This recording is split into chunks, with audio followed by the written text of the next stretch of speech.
everybody come together to make it happen. You've formed a phenomenal team, Mr. President. And at the War Department, our job is to make sure if and when there's question about American commitment, the whole world knows we've got the biggest, strongest, most lethal, and most ready War Department in the world, which is true, which is why we saw record recruitment in 2025, Mr. President. The first 2 weeks of 2026 already blows that out. FY 2026 already blows it out of the water. In fact, re-enlistment has already met its year-long goal in the Marine Corps in 2026. 2 weeks. Okay. You can't.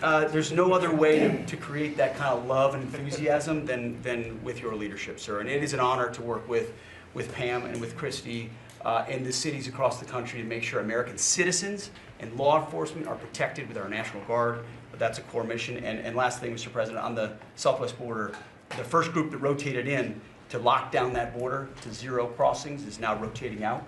And with a new border medal, the Southwest Border Medal, or it's actually called the Mexican Border Medal, revived from 1918, that will be pinning on their chest. So thank you for renaming the department, and we're trying to live up to it every day. Thank you, sir. I mean, think of this.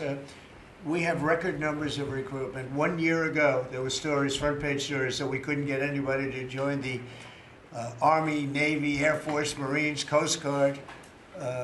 My beautiful, I call it our beautiful Space Force. I love our Space Force. It's turned out to be very important. But we couldn't get anybody to join. Nobody wanted to join, including our police and fire.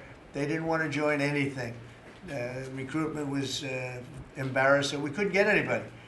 And now we're brimming. Now it's, and they're getting in based on merit now. A soldier's a soldier. They come in now based on merit, not based on woke stuff that anybody can qualify. You have to qualify for jobs. You have to qualify for certain types of jobs. And it's amazing. So we were embarrassed a year ago. Think of it, a little bit more than a year ago. A year ago, I think it stopped on November 5th. I think it really started, this all started on November 5th, the election day. But now everybody wants to be, and we have an overabundance, and maybe we should raise it a little bit. I don't know. I like that idea, sir. But we could raise it. But we have so many people want to join, and they're proud of our country again. JD, could I ask you to say a few words? Yes, sir. So just a couple of things. Mr. President, first of all, congratulations on yesterday. It was a big day. To Marco, to Susie, to the entire team. But in particular, viewing it from this perspective where for months the fake news media attacked you, attacked the entire team, attacked your approach. You know, the definition of insanity is to do the same thing again and again, expecting a different result. The reason we're here is because the president actually charted a different course with a different team. He vested a lot of authority in Steve Witkoff in particular, and that's why we're here. It's because you did something different, and I think it's important to recognize that. I also think the president, you know, Marco mentioned the president's personal touch being a big part of this. You know, the one thing I would say is obviously the president of the United States, a New York real estate billionaire, one of the most famous New Yorkers in the world, has a lot of interaction with a lot of people who are very pro-Israel. I think that was an important set of experiences and life experiences that he brought to the table. He also, of course, knew one of the most famous Palestinians in the world, Chuck Schumer. And I think without that background of knowledge, it would have been impossible to get us to this moment.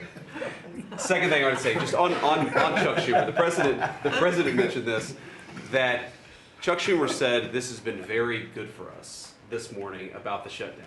One of the things that we talked about before all the media came in, and that all of us are going to work on for the rest of the day, we've been working on for days, is how to make the shutdown as painless as possible on the American people. So while Chuck Schumer brags about this being good, and I think the president is right, it's not good for him politically as much as he might think that it is, it's causing real consequences for the American people.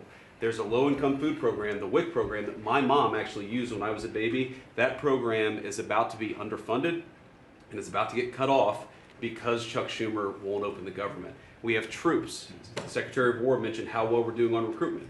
We're trying to figure out how to pay our troops because Chuck Schumer is shutting down the U.S. government. There are veterans benefits that are going to suffer. There are Americans that are going to suffer because Chuck Schumer refuses to do his job.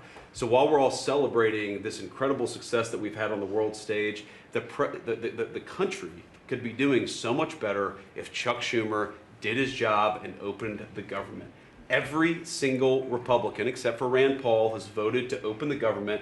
A few moderate Democrats, to their credit, have voted with us to open the government. We just need 5 more Democrats to come to their senses and let the people's government serve the American people. I hope that they'll do that. Thank you. Thank you, sir. Chris, please. Yeah, to follow up on that point, Mr. President, the Democrat or Schumer shutdown